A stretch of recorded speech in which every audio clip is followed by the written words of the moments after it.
এত রোদ্রে ভাই, রোদ্রে অবস্থা জীবন শেষ। এত গরম কি বলবো, আসলে বলার কিছু নাই। চতুর্দিকে রোদ আর রোদ, তাপমাত্রা প্রায় 50 ডিগ্রি 49।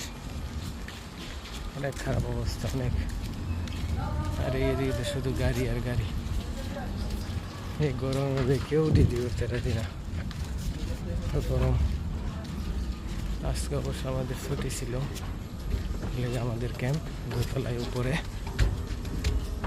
তো রোদে যাচ্ছি।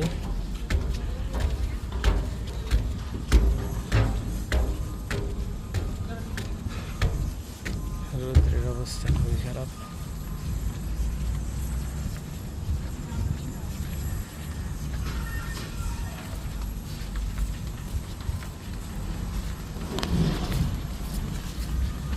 আমাদের রুম।